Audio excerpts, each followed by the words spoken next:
Bom dia, valentes do Altíssimo. Nesta manhã, a nossa meditação está em 2 Crônicas, capítulo 8, vamos ler a partir do versículo 11, que diz assim: Salomão transferiu a residência de sua esposa, a filha do faraó, da cidade de Davi, para o novo palácio que ele havia construído para ela.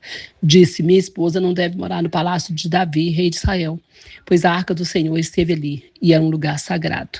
Depois Salomão ofereceu holocaustos ao Senhor sobre o altar que havia construído para ele diante da sala de entrada do templo, conforme Moisés havia ordenado. Oferecia sacrifícios aos sábados, nas festas de lua nova e nas 3 festas anuais, a Páscoa, a festa da colheita e a festa das cabanas.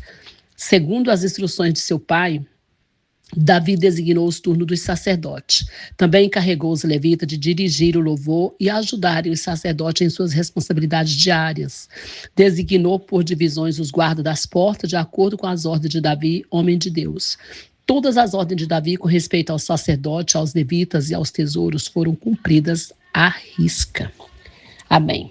Amados, quando a gente lê isso aqui e observa o comportamento de Salomão, a gente percebe o quanto que ele estava sendo zeloso em cumprir, né, aquilo que Deus queria dele, aquilo que o pai dele tinha pedido para ele, que ele seguisse, né, que ele caminhasse fazendo todas as ordenanças aqui, a forma que conduziria o templo, a maneira que foi construído o templo, o funcionamento do mesmo, tudo ele fez certinho. Aqui fala que ele fez tudo à risca, né?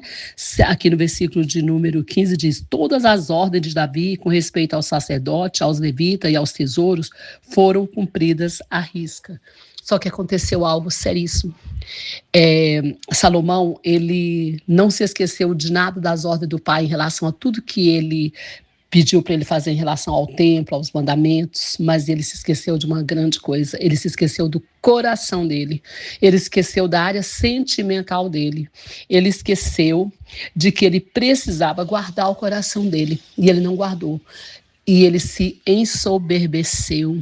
Ele ficou orgulhoso, ele ficou vaidoso e ele começou a casar com um monte de mulheres. Teve um monte de mulheres, mulheres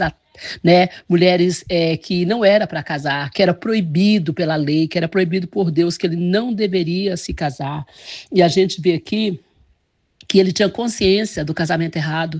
Quando ele fala aqui quando ele se casou com a filha de Faraó, né? Salomão se casou com a filha do Faraó para firmar uma aliança militar com o Egito. Foi uma coisa política.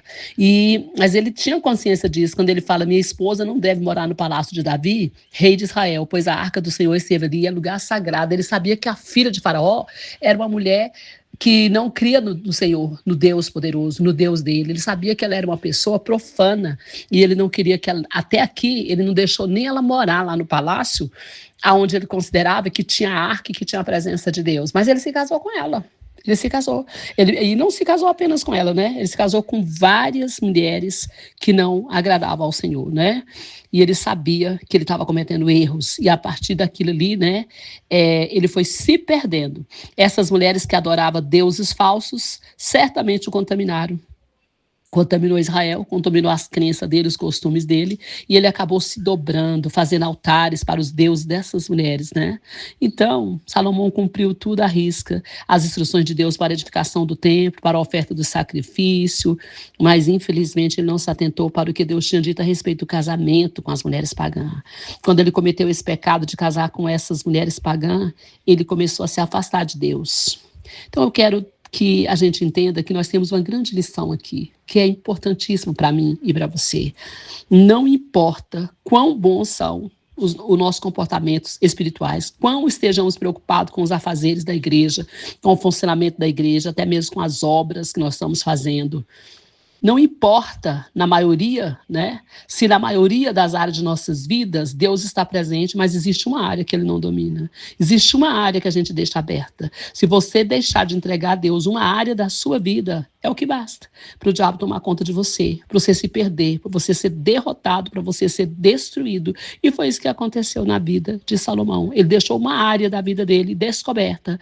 E nessa área o inimigo passou a reinar, a governar. Então é isso que eu quero deixar aqui para você e para mim como lição. Se deixarmos de entregar a Deus uma área que seja, estaremos sim caminhando para a queda.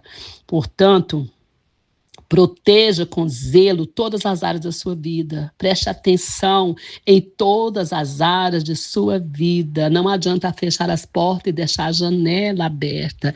Não adianta queimar os altares de Baal e deixar os pontos ídolos lá, os postes ídolos lá, para que o povo vai lá acender as velhinhas. Não adianta. Se você está fazendo isso, você está caminhando para a queda. Então preste atenção. Qual é a área da sua vida que você não está cobrindo? Qual é a área da sua vida que hoje é brecha para o inimigo entrar e para você ser destruído? Corra rápido, antes que seja tarde demais, como aconteceu com Salomão. Cuide dessa área, zele por essa área, feche essa porta e entregue todas as áreas da sua vida para o governo de Cristo. Amém? Porque toda área que está em trevas está no governo de Lúcifer. É uma jurisdição de Satanás, infelizmente. Então, preste atenção. Talvez seja esse o motivo da sua amarração, da amarração da sua vida, da complicação, porque tem portas fechadinha, arrumadinha e talvez uma única aberta. O diabo só precisa de uma, não precisa de mais, não precisa de duas, só de uma. Então, cuidado, zele para que Deus esteja em sua vida em todas as áreas. Amém? Que Deus abençoe você e sua casa. Que Deus abençoe o Brasil e as nações. Pastora Vênia, Goiânia, Goiás.